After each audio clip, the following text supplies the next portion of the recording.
it's almost like poison advice, this idea that like that famous thing that Steve Jobs said about like if, you know, about Henry Ford and the car, like people just knew they wanted to get there faster, they didn't know they wanted a car. Like it's interesting, but it's extremely rare. Like there's very few examples, and I would hesitate to kind of encourage people to sort of expect that to be the way that it happens. Like it's much more that like you're tinkering on something and you spend a lot of time building expertise in a particular area, and then that eureka moment happens, but it's the culmination of all of this heavy sort of research and thinking, or you know, and tinkering around that's come before. And then at the last minute, like everything just clicks and you're like, aha, but it's not like that just emerged out of nowhere, you know? It's like your brain has been kind of, you know, processing this stuff for a long time, and you're taking a walk in the park one day and you're just like, oh, I've got it, you know? Like, but that's from that long, you know, culmination of all that thought.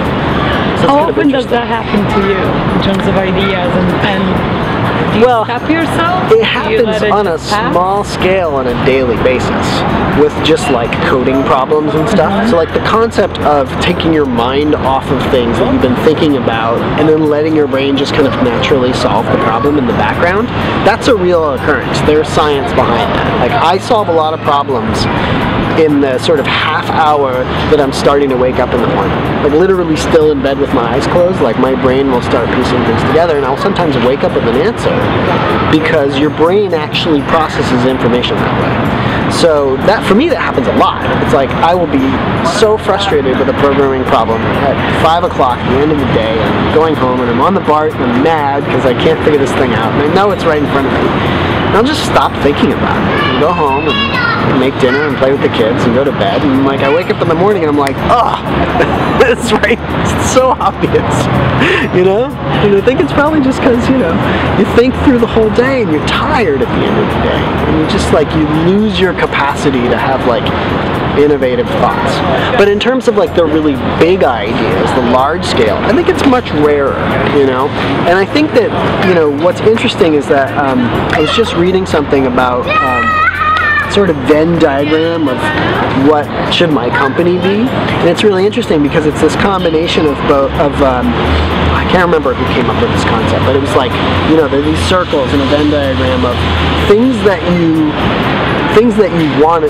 actually want to do, things that you're actually good at, and things that people will pay for, right? Like you've got to like get that circle together, right? So, you know, there's lots of things that you want to do that you just don't know how to, or it would take too long to learn. Like I would love to be a NASA physicist, but like I don't have a PhD in physics.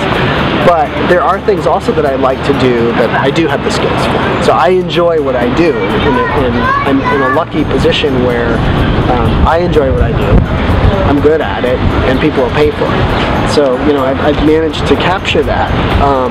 But I think that for everyone, there isn't any one option for any of those things. So you got to look at the combination of all those different things that you have available. And the trickiest one is what people will pay for. It's relatively easy to figure out what you're good at and do you like doing it. But if you don't like doing it, you stop right there, because there's really no point in building a company. Even if you're like the best accountant in the world, if you don't really like crunching numbers, it's probably not going to be the best thing, right? Because people will sense the lack of passion, you know?